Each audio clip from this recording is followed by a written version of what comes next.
खऱ्या अर्थाने बघायला गेलं ना तर छत्रपती शिवाजी महाराज हे हिंदू राजा होता, बरोबर. म्हणजे महाराजांनी जे साम्राज्य तयार केलं, त्यांनी जी घोडदौड केली, त्यांनी जे युद्ध केले, हे फक्त आणि फक्त धर्मासाठीच केलं.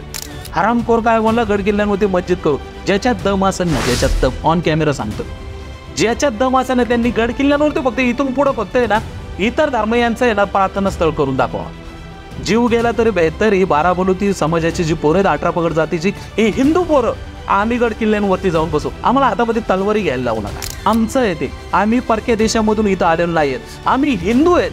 आम्ही मूळ निवासी आहे. आमचा DNA इथला आहे. आमच्या गड किल्ल्यांवरती जर अतिक्रमण करायचा, आक्रमण करायचा प्रयत्न केला, त्या गड किल्ल्यांवरती जर मस्जिद उभी करायची जर तुम्ही म्हणत असाल ना, तर तुम्ही नालायक आहात. माझ्या भाषेमध्ये तुम्ही तुमचं इलेक्शनची तुमची चमकुगिरी करण्यासाठी, मतं गोळा करण्यासाठी जर तुम्ही त्या गड किल्ल्यांचा वापर करत असाल, का रे असं नाही बोलला तू, कुणाच्या मायकालांमध्ये दम नाही आमच्या किल्ल्यांवरती मस्जिद उभी करायचा. आम्ही काय मुसलमानांच्या विरोधी नाही, आम्हाला काय त्यांच्या विरोधात जायचं नाही. तो मुसलमान नाही बोलला, बरोबर आहे. ते स्टेटमेंट जे दिलं ना हिंदूच देतो. म्हणजे आपल्यातले पटलेले यांच्यामुळे आपण कटणार आहेत काही दिवसांनी. आम्ही इथले मूल निवासी आहे. आमच्या बापजाद्याच्या प्रत्येक दगडावरती आमचं रक्त आहे. आमच्या बापजात्यांचं आजही आमचा DNA चेक केला ना, आणि त्या रायगडाची जी माती घेतली, ती लाल माती घेतली, तिच्यामध्ये आमचा DNA चेक केला ना, आजही रक्त आमचंच आहे बाराबलुत्यांचं. त्याच्यामुळे गड किल्ल्यांच्या नादी कोणी लागायचं ना. जात गेली काय, आपलं देव देश काय काय सगळं गेलं तरी चालू ना. आजही हिंदू झोपलेला आहे. कोणीतरी बोललेलं आहे, हिंदू सोरा आहे, हॉर्न बजा की उसे जगाव, बरोबर आहे. आता तो जागन तेव्हा जागाव. पण कुठल्या, मी बघितले काही वाचाळवीर जे इतिहासकार आहेत, स्वतःला इतिहासकार समजतात, हे म्हणतात छत्रपती शिवाजी महाराजांच्या सैन्यामध्ये एक जण म्हणला 10 अंगरक्षक मुसलमान होते, एक जण म्हणला 20 होते. आता एकाने नवीन शोध लावला 3-4 वर्षापूर्वी, म्हणला 56 अंगरक्षक हे मुस्लिम होते, पठाण होते. कसं शक्य आहे? जर युद्धच धर्माचं होतं तर की परकीय आक्रमण होणार, इथं धर्माधर्मामध्ये वाद होणार, धर्म नष्ट करायची वेळ येणार, आणि या हिंदू धर्माला कुठून तरी धोका निर्माण होणार. ते महाराजांनी 400 वर्षापूर्वी ओळखलेलं होतं, कारण तिथून मागे 5000 वर्षापूर्वीचा इतिहास त्यांना सगळा माहीत होता. पण आज जेव्हा आपण बघतो की समाजामध्ये तू मराठा, मी माळी, तू सुतार, मी गुजर, हे पाहून तुम्हाला काय वाटतं? जातीमध्ये वाद, मराठा माळी वाद, मराठा मातंग वाद, मराठा जयभीम वाद, मराठा धनगरच वाद. छत्रपती शिवाजी महाराज हे 18 पगड 12 बलुती समाजाचं ॲक्च्युली कुलदैवत आहे, बरोबर आहे. फक्त मराठा अरबी घेऊन महाराज लढले नाही. महाराज जे लढले नाही, हे 18 पगड 12 बलुती समाजाचे, प्रत्येक समाजाचा मावळा त्यांनी गोळा केला, बरोबर. महाराजांनी 4 ते 6 हजार जाती एकत्र केल्या, आणि त्या जातींची मराठा मावळा तयार केली. ही फौज इतकी स्ट्रॉंग होती ना की जगातल्या 7 लढवया जातीपैकी 1 नंबरला लागला मराठा. प्रॉब्लेम नेत्यांना आहे, कारण हे जे पोळी भाजतायत ना, यांची पोळी भाजायची बंद होणार आहे. आणि जातीमध्ये वाद निर्माण करायचा कुठंतरी काही व्यक्तींना तर आता असं वाटायला लागले की मी म्हणजे समाज, बरोबर आहे, मी म्हणजे मराठा समाज, मी जे म्हणेन ते लोक करणार. अरे आम्ही काय बकरे आहेत काय? देव देश धर्म सगळं देशोधडीला लागणार का? तर आपली एकी नाही, तिथं आपण बॅकफुटला जाणार आणि आपला बाजार होणार, सर्रास कत्तल होणार. हिंदू आहे ना, हिंदूने संघटित व्हा, आपण एकत्र राहू. तर आज आपण या गोष्टीचा विपर्यास केला. आज जर आपण आपल्यातच भांडत बसलो ना जातीमध्ये, तर कुठंतरी आपण कटेंगे, मला एवढंच वाटतं. Hello guys and welcome to banter with Chetan. मित्रांनो, आज जे गेस्ट, जे पाहुणे आपल्याकडे आलेले, बाबाराजे देशमुख. ॲक्च्युली त्यांचं इंट्रोडक्शन करायची गरज नाही आहे, कारण त्यांना अख्खा महाराष्ट्र ओळखतो. छत्रपती शिवाजी महाराजांचे गड किल्ले यांच्यासाठी झटणारा महाराष्ट्रातला एकमेव माणूस जर माझ्या डोळ्यासमोर कुणी येतं तर ते बाबाराजे देशमुख आहे. सर, तुमचं स्वागत आहे बँटर विथ चेतनमध्ये. छत्रपती शिवाजी महाराज, गड किल्ले, हिंदुत्व, या सगळ्या मुद्द्यांवर सर तुम्ही प्रखरतेने इतके मुद्दे मांडतात. सर, भीती नाही वाटत कधी? छत्रपती शिवाजी महाराजांनी ज्यावेळेस साम्राज्य, स्वराज्य आणि आपलं राज्य, जनतेचं राज्य ज्यावेळेस तयार केलं ना, त्यावेळेस त्यांना पण म्हणजे आपल्याला असं, आपण जर आत्ता विचार केला, आत्ताच्या युगामध्ये एकमेकांना भीती असते प्रत्येकाला. एखाद्या सरकारला भीती असते, देशाची देशांना भीती असते, किंवा व्यक्तीला भीती असते. तो काळ कसा होता? 8-8, 9-9 फूट, 10-10 फुटाची माणसं होती त्यावेळेस. प्रचंड अशी ताकद, प्रचंड असं आत्मबल त्यांच्यामध्ये होतं. त्या लोकांना छत्रपती नाही घाबरले. त्या लोकांना म्हणजे जे मराठा बटालियन महाराजांनी जे मावळे तयार केले, 12 बलुती 18 पगड जाती घेऊन ही लोक महाराजांनी एक छत्राखाली आणली आणि संपूर्ण जगाशी युद्ध केलं. कारण आम्ही तर बघत होतो की आक्रमण, देशावरती आक्रमण होत होती, आणि परकीय पाश्चिमात्य लोक या देशामध्ये उतरत होती, त्यांच्यापासून या देशाला धोका होता. महाराजांनी एकाचे दोन, दोनाचे चार आणि असे लाखो हात तयार केले आणि त्या लोकांना नडले. मग त्यांचा पावलावर पाऊल तर आपण देऊ शकत नाही, पण त्यांचे विचार आपण आत्मसात करून त्यांनी जे काही करून ठेवलं आपल्यासाठी ते आपण फक्त सांगायचंय ना लोकांना. तर ठीक आहे, त्याच्यामध्ये आपण एखाद्याबद्दल वैयक्तिक आपण टीका पुनरावृत्ती करतच नाहीये की बाबा महाराजांनी गडकिल्ले उभे केले, आपली एक आपलं काम आहे की बाबा ते जपा. बरोबर. त्यांची जी संस्कृती, त्यांनी जो धर्म राखला आपला हिंदू धर्म, त्या धर्माला इथून पुढे आपण कसं नेऊ शकतो, कसा वाढवू तर शकत नाही धर्म, पण जे आहे ते तर जपू शकतो ना आपण. बरोबर आहे. या गोष्टी आपण लोकांपर्यंत बोलण्यासाठी किंवा लोकांना सांगण्यासाठी जर आपण कुठल्या तरी माध्यमातून, सोशल मीडिया म्हणा किंवा सभा म्हणा किंवा लोकांमध्ये जनजागृती म्हणा, या गोष्टींमधून जर आपण लोकांपर्यंत पोहोचत असू, त्या गोष्टी जर त्यांच्यापर्यंत नेत असू, तर त्याच्यामध्ये भीती घाबरण्याचं काय कारण? काय एकच जीव आहे. आपल्याला मृत्यू कधी येणार आहे महादेवाच्या हातात आहे. बरोबर आहे. तो देव ज्यावेळेस ऑर्डर देणार एखाद्याच्या मृत्यूबाबत, तेव्हा त्याला यमदेव, किन्नर वगैरे येऊन ते घेऊन जाणार. तोपर्यंत आहे ना आपण. बरोबर आहे. सर, मग आता इतकं सगळं करत असताना जेव्हा आपण असं एखादं स्टेटमेंट ऐकतो की गडांवर, गड किल्ल्यांवर मस्जिदीही उभ्या राहायला पाहिजे, म्हणजे आपण मुस्लिम समाजाच्या विरोधात आहे असं तर नाहीच आहे, आपण सलोख्याने राहतोच आपल्या भारतात, पण गड किल्ल्यांवर मस्जिद हा मुद्दा तुम्हाला काय वाटतो? खऱ्या अर्थाने बघायला गेलं ना तर छत्रपती शिवाजी महाराज हे हिंदू राजा होता. बरोबर. म्हणजे महाराजांनी जे साम्राज्य तयार केलं, त्यांनी जी घोडदौड केली, त्यांनी जे युद्ध केले, हे फक्त आणि फक्त धर्मासाठीच केलं. मी बघितले काही वाचाळवीर जे इतिहासकार आहेत, स्वतःला इतिहासकार समजतात, हे म्हणतात छत्रपती शिवाजी महाराजांच्या सैन्यामध्ये एक जण म्हणला 10 अंगरक्षक मुसलमान होते, एक जण म्हणला 20 होते. आता एकाने नवीन शोध लावला 3-4 वर्षापूर्वी, म्हणला 56 अंगरक्षक हे मुस्लिम होते, पठाण होते. कसं शक्य आहे? जर युद्धच धर्माचं होतं तर बिगर धर्माचा किंवा आपल्या विरोधी धर्माची लोक आपलं संरक्षण करायला त्या राजाच्या मागे उभे नाही राहू शकत. जसं तुम्ही आता म्हणले की आम्हाला आमचा मुसलमानांना विरोध नाही किंवा मुसलमानांच्या विरोधात आपण बोलत नाहीये, पण आपण रियालिटी म्हणतो, ही रियालिटीच आहे ना. आम्ही पण त्यांच्या विरोधात नाही. आता आम्ही बघितलं प्रत्येक गड किल्ल्यांवरती मस्जिदी आहेत. पण ठीक आहे बाबा ना, आता ही लोक म्हणतात की आमचं धर्मस्थळ आहे, पण तुमच्या धर्मस्थळाला एक विविध प्रकारची दर्जा, एक जागा दिलेली आहे ना, तिथं आहेतच ना मस्जिदी. आमचा कुणाचा मस्जिदीला विरोध नाहीये. बरोबर. आपण तर, मी तर कधी कुठल्या समाजाच्या, कुठल्या जातीच्या, धर्माच्या विरोधात मी कधीच बोललो ना. पण गड किल्ल्यांवरती मस्जिद हा, म्हणजे ही कन्सेप्टच मला कधी पटली नाही. म्हणजे आता मी पण बघतो माझे बरेच मुस्लिम मित्र आहेत, कितीतरी मित्र, म्हणजे मी नावं सांगायला लागलो तर तुम्ही मला सांग की राव तू एवढा मोठा वर्ग तुमच्यासोबत पण असतात, आम्ही गड किल्ल्यांवरती जातो सगळे, त्यांना पण ते पटत नाही. ते म्हणतात जर युद्धच धर्माचं होतं तर मग इथं हे आधुनिक काळामध्ये तयार झालेल्या मस्जिदी आहेत, हे काही एक विशिष्ट प्रकारचं सरकार या देशामध्ये तयार झालं. त्या सरकारच्या काळामध्ये काही गृहमंत्री, काही शिक्षण मंत्री हे वेगळ्या धर्माचे आले आणि त्यांनी त्यांचा इतिहास वरती काढला. बरोबर. रियालिटी आहे. बरोबर. तुम्ही जर बघितलं की इथून एक 40, 50, 60, 70 वर्षापूर्वी जर बघितलं तर काही मिनिस्टर सेंट्रलमध्ये असे बसले की त्यांनी औरंगजेब, बाबर, हुमायूं हे लोक वरती काढले. अरे आपल्या बापाचा इतिहास गेला कुठं? आपल्या 18 पगड 12 बलुती समाजाचे कितीतरी सरदार होते छत्रपती शिवाजी महाराजांच्या दरबारामध्ये, यांचा इतिहास कुठंच नाही. आज छत्रपती शिवाजी महाराज म्हणलं ना, अखंड हिंदुस्थान, हो, तुम्ही एक मॅप आहे, इथून कमीत कमी एक 100-150 वर्षापूर्वीचा एक, म्हणजे एक आहे तो मॅप. हो, अखंड भारताचा, अखंड भारताचा तो गेलाय, आता तो जास्त सापडत आहे. बरोबर. त्याच्यावरती बघा, जिथं जिथं घोड्यांच्या टापा गेल्यात, जिथं जिथं मराठा आर्मी पोचली महाराजांची, तिथून हिंदुस्थान. बरोबर आहे. आणि म्हणजे कधी कधी वाईट वाटतं की बाबा नो हे चाललंय काय की कुठला, आपलीच लोक बरं का, मी एकही मुसलमान आजपर्यंत बघितलं ना. आपण हे आपलं जे चालू आहे हिंदू आणि मुसलमान याच्या किंवा यांचा विषय पण नाही, तुम्ही काढला म्हणून मी तुम्हाला सांगतो, एकही मुस्लिम असं कधी म्हणत नाही की या गडावरती आमची मस्जिद आहे, मग तिला संरक्षण द्या, ती मोठी करा, किंवा एखादा प्लॉट आम्हाला द्या, तिथं आमची मस्जिद आहे, तिथं आम्हाला मोठं करा. आपलीच आहेत, आपलेच लोक, आपलेच बोटावरती मोजण्या इतके आहेत की ज्या लोकांनी ही भांडणं लावलेली आहेत. बरोबर. मग हे ते त्यांचं राज्य येण्यासाठी, त्यांचं सरकार येण्यासाठी किंवा कशासाठी हे त्यांना माहिती. पण या गोष्टी कुठंतरी थांबल्या पाहिजेत. कुठंतरी गड किल्ल्यांवरती हा जो हौदोद चालू आहे हा बंद झाला पाहिजे, कारण ते प्रतीक आहे. आमच्या बापजाद्यांनी रक्त सांडवलेलं आहे, डोळ्यामध्ये तेल घालून 24-24 तास तिथं संरक्षण केलेले स्वराज्याचं, गडाचं, तुमच्या आमच्या बाया बाबड्यांचं, तुमच्या आमच्या धर्माचं आणि तुमच्या आमच्या अस्मितेचं पुढं घडणाऱ्या पिढ्या त्यांना माहीत होतं पुढं काय होणार आहे, की परकीय आक्रमण होणार, इथं धर्माधर्मामध्ये वाद होणार, धर्म नष्ट करायची वेळ येणार आणि या हिंदू धर्माला कुठून तरी धोका निर्माण होणार. ते महाराजांनी 400 वर्षापूर्वी ओळखलेलं होतं, कारण तिथून मागे 5000 वर्षापूर्वीचा इतिहास त्यांना सगळा माहीत होता. बरोबर आहे. वाद हा धर्माचाच होणार, धर्म संपवायला येणार. त्याच्यामुळे महाराजांनी जे गडकिल्ले बांधून ठेवले, जे रक्ताचं पाणी करून आम्ही रक्त सांडून जे गडकिल्ले आपल्या पूर्वजांनी महाराजांनी उभे केले ना, त्या किल्ल्यावरती कोणत्याच धर्माचं प्रार्थनास्थळ देवालय आम्हाला मान्य नाही. मला तर मान्य नाही.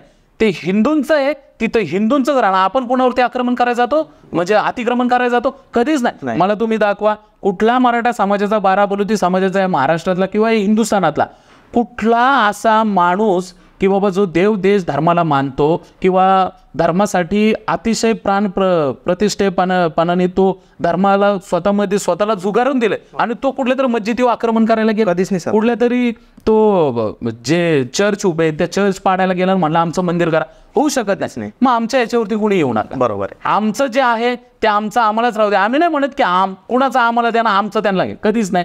जे आमचं आहे ते आम्हालाच राहू द्या, जे तुमचं आहे ते तुम्हीच ठेवा. मला एवढं म्हणायचं, वाद नको, कुठल्या जातीमध्ये नको, कुठल्या धर्मामध्ये नको. आपण सगळे या देशामध्ये गुण्या गोविंदाने आजपर्यंत राहत आलेलो आहे. बरोबर. इथून पुढे पण राहू ही मी आशा बाळगतो. येस सर, लवकरच इलेक्शन येत आहे, एक 5-6 दिवस बाकी फक्त.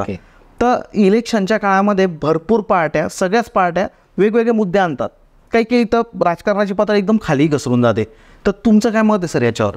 या इलेक्शनबद्दल तुमचं मत काय? 2024 विधानसभा महाराष्ट्र. आता विधानसभेचं आता 5-6 दिवसावरती वोटिंग आलेलं आहे. हां. त्याच्यामुळे सगळीकडे आता रणधुमाळी चालू आहे. प्रत्येक पक्ष आपलं अस्तित्व टिकवायच्या मागे लागलेला आहे. बरोबर. प्रत्येक जणांनी काय ना काय, म्हणजे कोणी ही ऑफर देते, कोणी ती ऑफर, योजनांचा मोठ्या प्रमाणात पाऊस पडलेला आहे. ठीक आहे, इथून मागच्या सरकारने त्या पूर्ण पण केलेल्या आहेत ना त्याच्यात. ठीक आहे, त्यात काय दुमत नाही. आपण त्या कुणाला वाईट बोलत नाही, चुकीचं बोलत नाही. पण जे मूलभूत प्रश्न आहेत या महाराष्ट्राचे, या महाराष्ट्रातला तरुण आज जर बघितलं, पुणे मुंबई म्हणजे नशेचा अड्डा झालेला आहे. मुंबई तर संपली, ती देशाची आर्थिक राजधानी आहे. ठीक आहे, अशा ठिकाणी हे असे प्रकार चालू असतात, नो प्रॉब्लेम. पण पुण्यासारखी हे संस्कृतीचं, विद्येचं माहेरघर आहे. या पुण्यामध्ये प्रत्येक कॉलेजच्या बाहेर जर ड्रग्स घेऊन जर लोक उभी असतील आणि त्या ड्रग्सच्या आहारी जर तरुण पिढी जात असेल, तर पुढच्या येणाऱ्या देशाचं भवितव्य काय असणार आहे?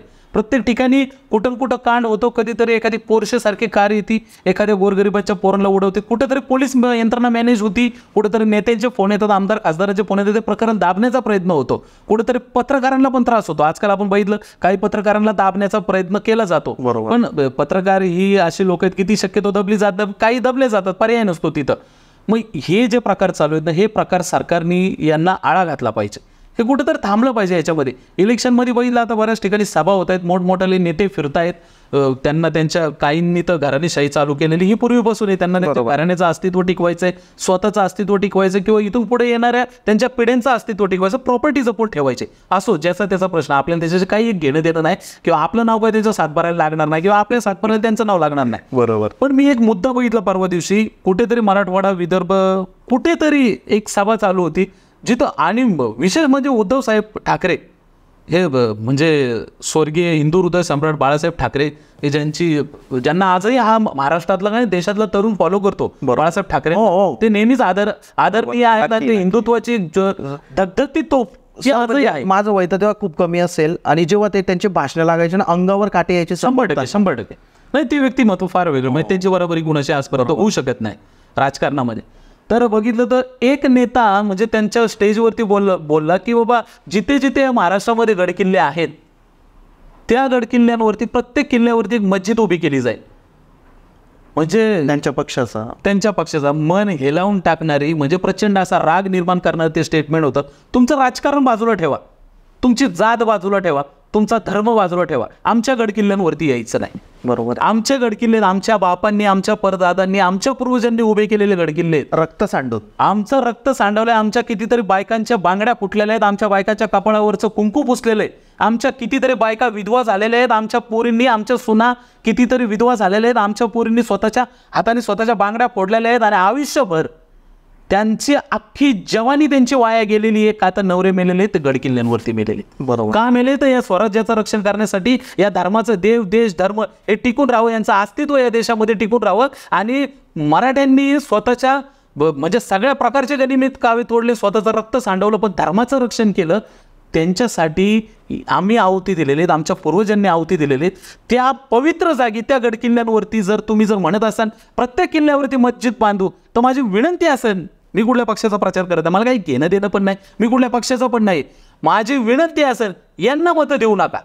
बरोबर आहे. यांना मतं देऊ नका. का देऊ नका? कारण ते आमच्या बापाची प्रॉपर्टी. आजही बघायला गेलं ना, आज तुम्ही कुठल्याही किल्ल्यावरती जा, कुठं कुठं आमच्या सातबाऱ्यावरून ते आमची नावं भेटतील, कुठं नावं भेटतीलच आमची. आमचं आहे ते. आम्ही परक्या देशामधून इथं आलेलो नाही आहेत. आम्ही हिंदू आहेत, आम्ही मूळ निवासी आहे, आमचा DNA इथला आहे. आमच्या गडकिल्ल्यांवरती जर अतिक्रमण करायचं, आक्रमण करायचा प्रयत्न केला, त्या गडकिल्ल्यांवरती जर मस्जिद उभी करायची जर तुम्ही म्हणत असाल ना, तर तुम्ही नालायक आहात. माझ्या भाषेमध्ये तुम्ही तुमचं इलेक्शनची तुमची चमकुगिरी करण्यासाठी, मतं गोळा करण्यासाठी जर तुम्ही त्या गडकिल्ल्यांचा वापर करत असाल, का रे असं नाही बोलला तू म्हणावा की बाबा जिथं जिथं गडकिल्ले आहेत, या महाराष्ट्रामध्ये 300-350 गडकिल्ले आहेत, आमचं सरकार आल्यानंतर आम्ही ते गडकिल्ले बांधू, आम्ही त्या गडकिल्ल्यांची डागडुजी सुधारणा करू, तिथं पर्यटक येईल, तिथं आपला इतिहास कळेल, जिथं आपले बाप जाते लढले, जिथं आपला जगातलं सुवर्ण अक्षरात लिहावा असा छत्रपतींचा, मावळ्यांचा, मराठ्यांचा इतिहास घडला, तो इतिहास आपण पुन्हा एक देदीप्यमान स्वरूपामध्ये पुन्हा नावारूपाला आणायचा प्रयत्न करू. असं का नाही बोलला? हरामखोर काय बोलला? गडकिल्ल्यांवरती मस्जिद करू.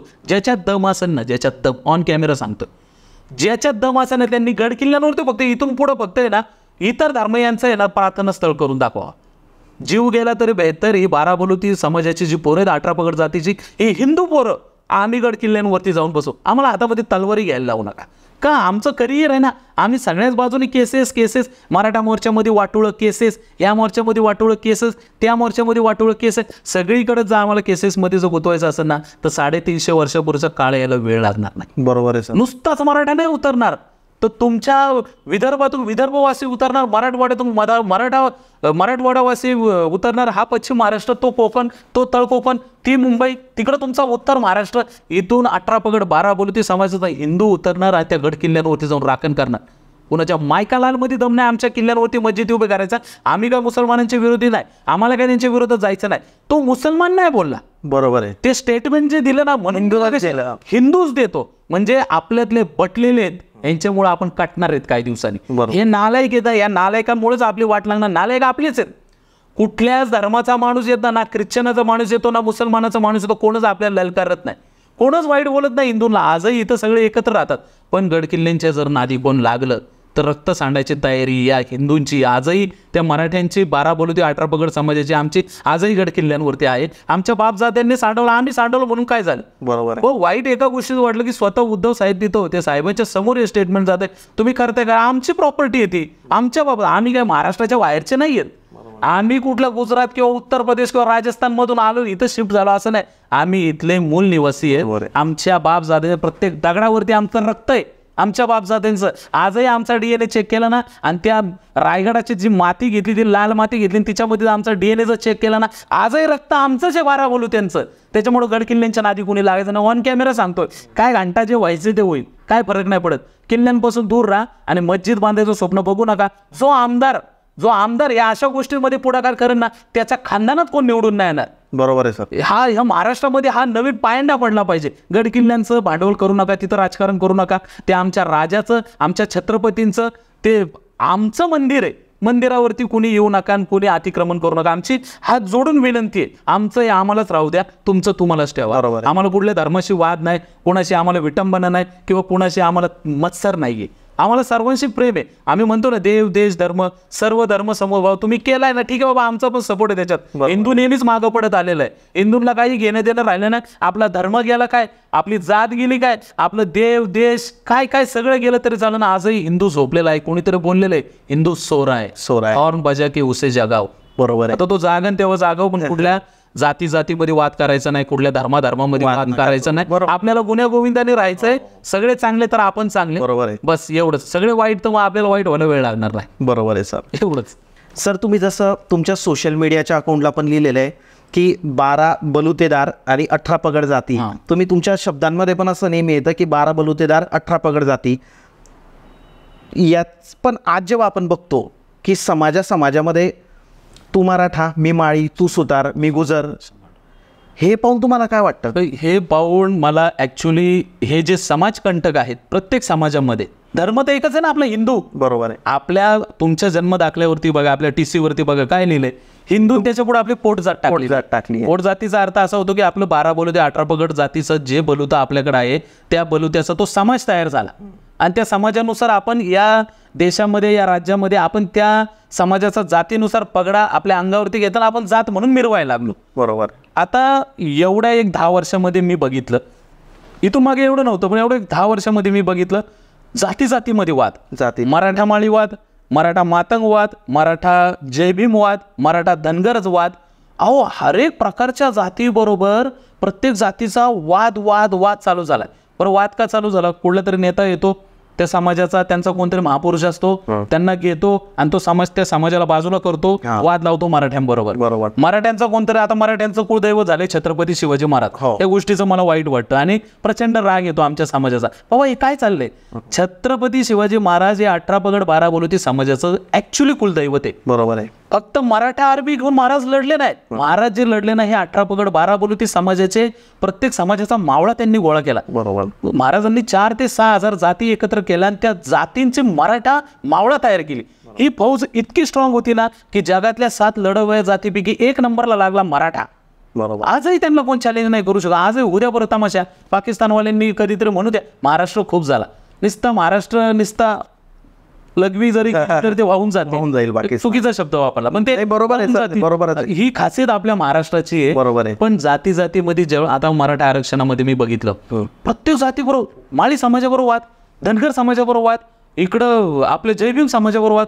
आलो मी घाबरलो राव या गोष्टीला. याला म्हणलं आपल्या महाराजांनी 350-400 वर्षापूर्वी हे सगळी लोक एकत्र आणली, गुन्ह्या गोविंदांनी या महाराष्ट्राने अखंड देशावरती राज्य केलं. बरोबर. आजही तुम्ही बघा अखंड देशावरती, आज तुम्ही गुजरातला बघा तिथं गायकवाड सरकार बसलेले आहेत. आज तुम्ही MP मध्ये बघा तिथे शिंदे बसलेले आहेत.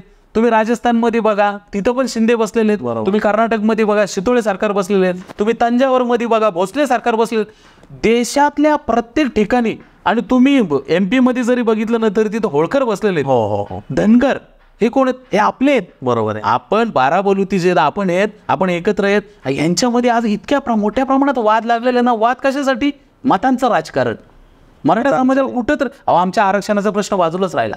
मी तुम्हाला सांगतो, ना दलित समाजाला असं वाटतं, ना धनगर समाजाला वाटतं, ना कुठल्या समाजाला असं, त्यांचं असं म्हणणंच नाही की मराठ्यांना आरक्षण देऊ नका. त्या मी रोज तरुण पोरांच्यात फिरतो, सगळ्यांचे स्टेटमेंट बघतो, त्यामध्ये आम्हाला काहीच प्रॉब्लेम नाही. प्रॉब्लेम नेत्यांना आहे.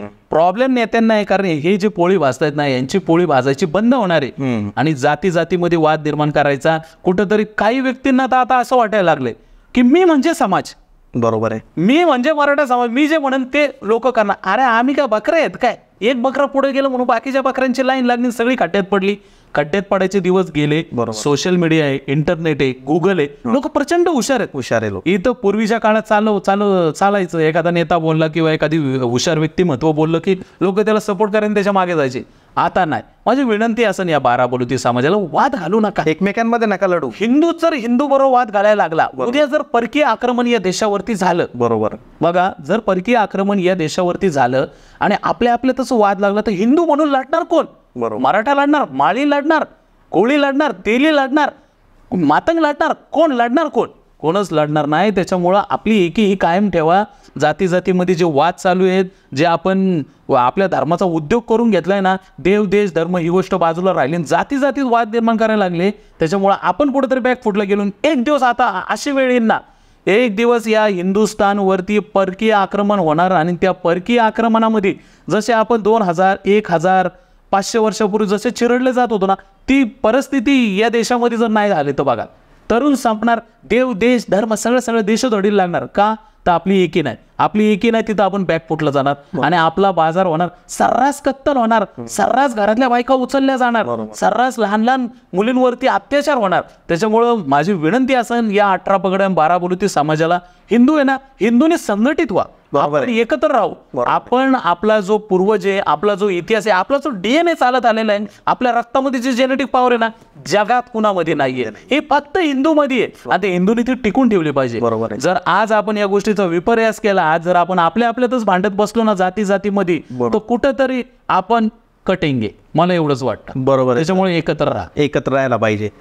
सर, जेव्हा आपण गड किल्ल्यांचा विचार करतो तर तुम्ही खूप सारे गड किल्ले फिरतात. आपलं म्हणजे ऑफ द कॅमेरा डिस्कशन पण चालू होतं, तर तुम्हाला सगळ्यात जास्त भावली अशी कोणती गोष्ट आहे गड किल्ल्यांपैकी, किंवा एखादी जागा की तुम्ही आपल्या प्रेक्षकांना सांगाल की एकदा तरी तिथे जाऊन या आणि बघा ती गोष्ट महाराजांची? कुणीतरी असं लिहून ठेवलेलं आहे की जगाची आर्मी 6 महिने जरी एक बाजूला येऊन लढली आणि एक बाजूला तो अभेद्य असा किल्ला जो गगनचुंबी असा भिडलेला आहे, त्याच्यासोबत जर ते लढले ना तर 6 महिने तो किल्ला पडू शकत नाही. जगाची आर्मी असा तो दुर्गेश्वर रायगड. जगातली सगळ्यात सुंदर अप्रतिम कलाकुसर जर कुठं बघायला भेटत असेल ना, स्थापत्य कलेचा नमुना हा रायगड किल्ला आहे. ओके. म्हणजे रायगडला मी समथिंग 6 to 7 स्टँडर्डला असेल त्यावेळेस आमची सहल गेली होती, आमची पिकनिक गेली होती आणि आम्हाला ते रायगड किल्ल्यावर दाखवलं. लहानच होतो आम्ही, हाफ चड्डीवरची पोरं सगळी, आम्हाला अशी बकऱ्या जशा वळत्यात तशी वळत वरती नेली आम्हाला. बरोबर. आणि त्या रायगडाच्या त्या पहिल्या पायरीवरती पाऊल टाकलं ना, डायरेक्ट वरती चढल्यावरती की जिथून सगळं चालू होतं, किल्ला चालू होतो. आणि असं वाटलं की आपण स्वर्गात आहेत का काय.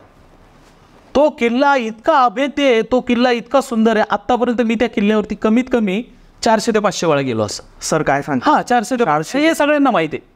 मी रायगड किल्ल्यावरती आत्तापर्यंत 5 ते 10 हजार पोरं वैयक्तिक गाडीत नेले असतील. कधी आम्ही फिरायला गेलो, 4-5 गाड्या निघल्या, 15-20 पोरं जातो आम्ही.